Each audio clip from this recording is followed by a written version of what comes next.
Vito Mazza, welcome to my living room. Thank you. Thank you very much, Lisa. Welcome to my home here in Leonia, New Jersey. Leonia, such a nice town. So today, Vito is here to talk to us about how his business helps freelancers and small business owners get paid faster, something that I am always wondering in my line of work. So how have you been spending this time in quarantine in Leonia? Well, uh, there's a curse, a Chinese curse, I believe, that says, may you live in interesting times. Yeah. And so I'm in a three-generational household. Oh, My wife and I and my son and his two kids who are 8 and 5. Very interesting. oh boy. I can only imagine. I can only Yeah, imagine. so Are we you got the all ready homeschool. to Yeah, we got pull all each of it. other's hair? Yeah, we got all of it. Are you ready to pull each other's hair? No, no, no, no, no. I hide, and they do what they have to do. Okay. All right, good. Well, offline, you told me that I'm eclectic. I don't know about that compared to you, my friend, because you have a very extensive resume. Keynote Well, speaker, reader, trainer, MC host, voiceover and recording artist. You're a singer, that's a on the lecturer, side. That's on the side. and that's on the side. What's your main gig?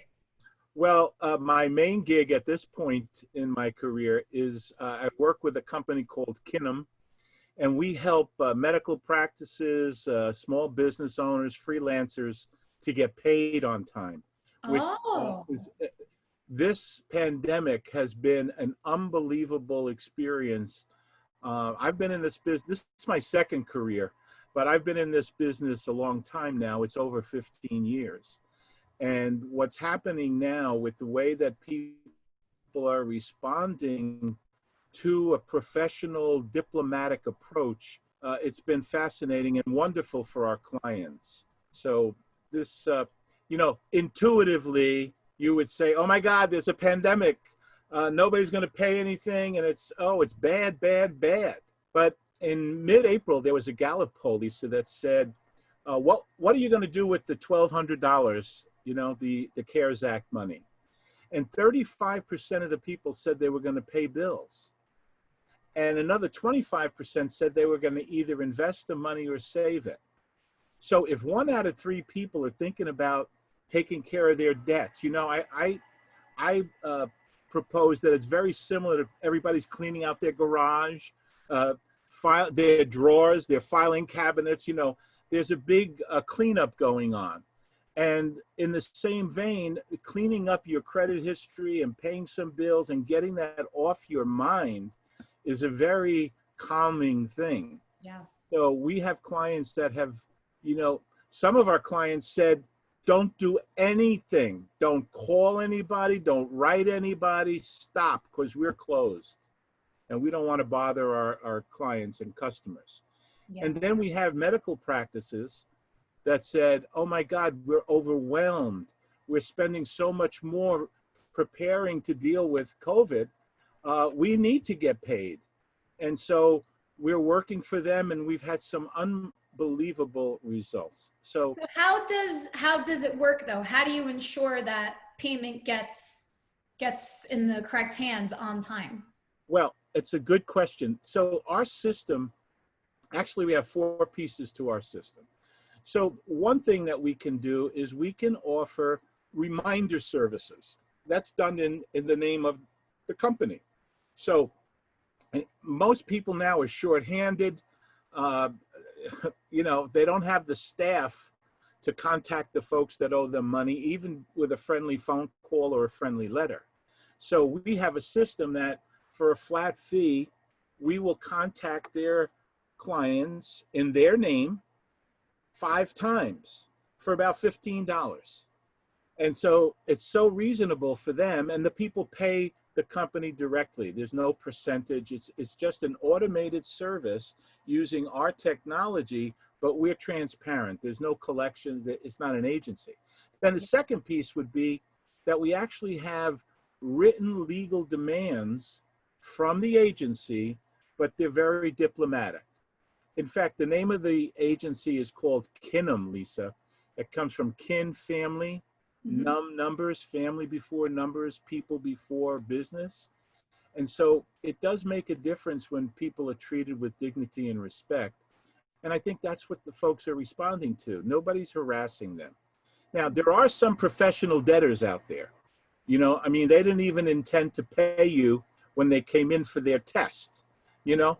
And so for those people, we do have collectors, but we've got a new protocol, even more diplomatic than before during COVID, where we're offering smaller monthly payments and such things. So people are responding to that.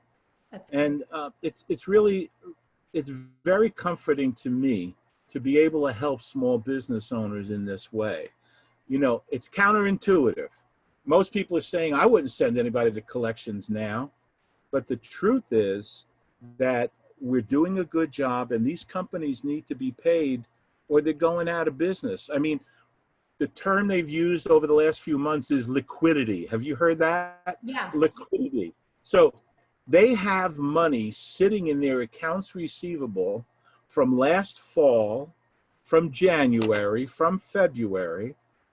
They need to get paid on those accounts. So we offer a very diplomatic service. And in fact, I do a talk on this for chambers or any kinds of business groups called 10 Tips to Improving Cash Flow. And we describe things that companies can do in-house so that they can get paid faster. What are some of those tips? Say it again. What are those tips? Yes. What are some of those tips? I thought you'd never ask. You know, there's a couple that are so obvious that you would say, what, who doesn't do that? So you need to have a uniform policy for your collections or for your billing. Some people are very haphazard in their billing. I'll talk to a business owner and they'll say, well, I'm not sure about that one. I think they might have paid me. I'm not, you know. So you got to have a system. And that's what this is about, having a system. You need to bill people promptly and send your statements out regularly. I mean, it's that simple. One little secret, I'll give you a really good secret, Lisa. Don't tell anybody, but it'll be just between us. You ever notice when you get your credit card bill or your telephone bill, your cell phone bill, under the return address up in the left-hand corner of the envelope, there are 3 words: address, service, requested. And what that is the first type of skip tracing that the Postal Service offers. So for $1 or less, if you need to find somebody that way, you put that on all of your stationery for your business. And then if people move, you know, have you ever gotten a the yellow sticker back, you know, with the new address? That's part of that whole concept. So there are ways of keeping track of people. And of course, if you got the wrong address, that, you know, they're not going to pay you. So that's important. The other thing that people don't really understand is they think that they can only contact people every 30 days. That's not true. We can contact people more often than that. And so as part of our program, when we're sending our written legal demands or even the reminder service, we can do the reminders every 7 days. You're never going to touch people every 7 days if you're a business owner. You don't have the staff or the time.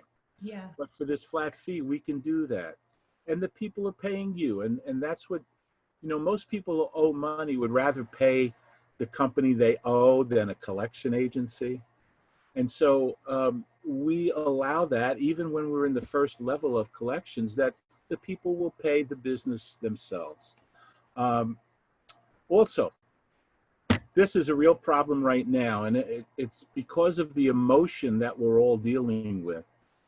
Some people don't let their aging report, you know, how old is this debt? They let their emotions determine how they're going to handle a particular debt.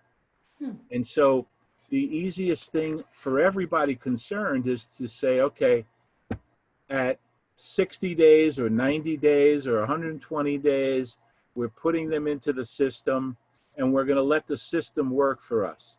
Because the beauty of our system is that even if somebody gets the demand and then they call you, Lisa, and they say, Lisa, oh my God, I'm in collections.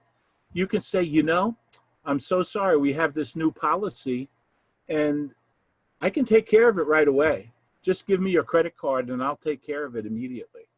And so we give you that kind of power to handle the things. That's great. Also, the training of the staff.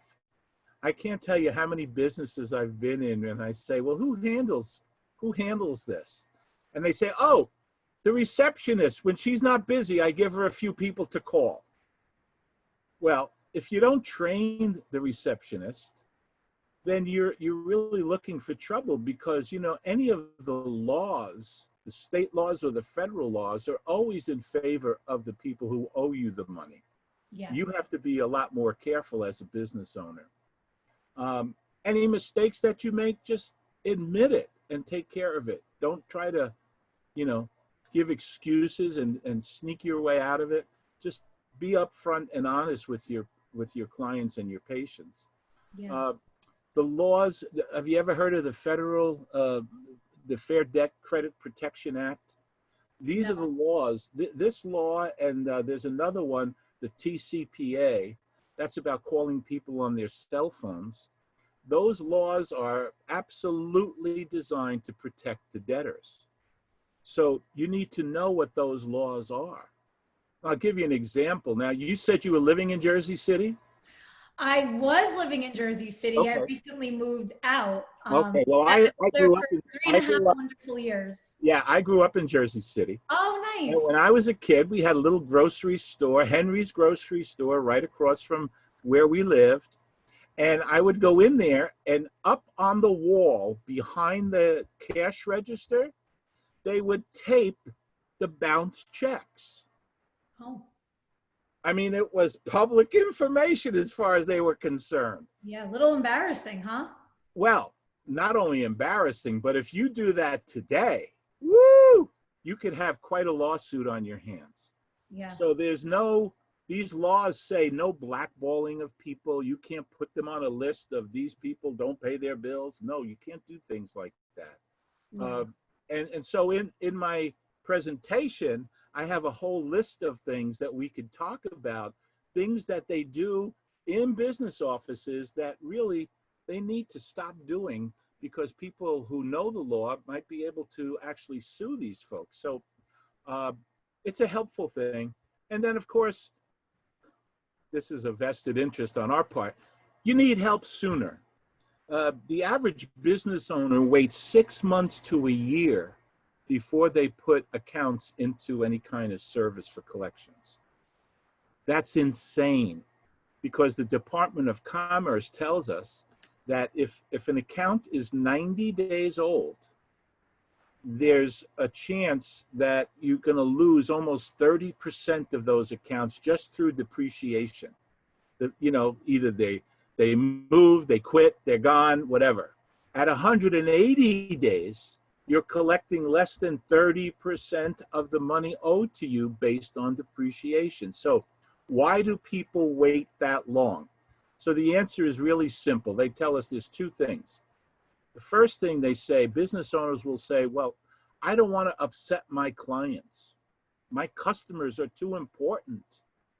Well, I say, if they haven't paid you in 6 months to a year, they don't consider themselves to be your client anymore.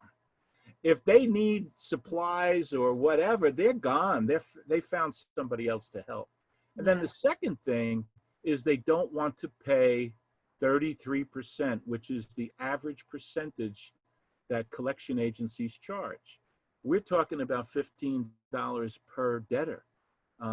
It's a big, big difference. So we understand people, and we try to encourage them to look at it from the point of view that that money is their money, and it's sitting there because they're not doing anything proactively about it.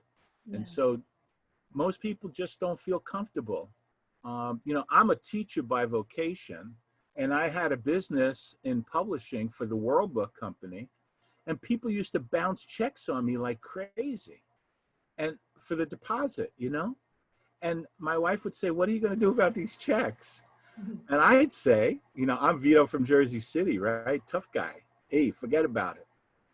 I would say, oh, don't worry, honey. I know they love their kids. They're going to pay, never. Not one of them made good on those checks. And when I closed my business, I had a drawer full of those checks. So Wow. when I found out about this kind of service, I thought, oh my goodness, I would have taken a chance on that immediately, because I feel as a business owner, our passion is not to do collections when we own a business, right? I mean, Of course, that's not why you get into no, business. Not at all. It's the we're not last even there reason. for that. So, in your business, people, the artists, they get they get stiffed. Freelancers get killed on this stuff. And the Freelancers Union, are you familiar with that organization? Yeah. I've actually had some people from there that used our services. They get, in some estimates, 40% of the people that use freelancers don't pay on time. Wow. That's very high compared to most businesses. Most businesses might have 10 or 15%. If they really have a good system in place for themselves, it might be 5% or even 3%. But, so you need some help, you should get some help. Well, how can people get your help? Well, that's a very simple thing. I'm available online at Kinum, KINUM.com/Vito, VITO, hyphen Mazza, MAZZA. I have an 800 number they can call, 800-850-5110. Or they can email me at vito.mazza@kinum.com. And I appreciate the opportunity to talk about this, because it's a serious concern for a lot of businesses right now.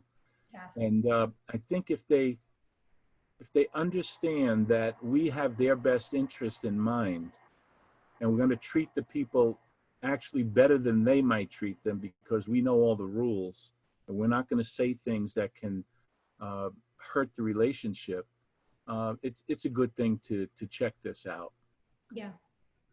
All right. Well, Vito, this was so fun. I learned a lot. I hope people that are watching or listening did too.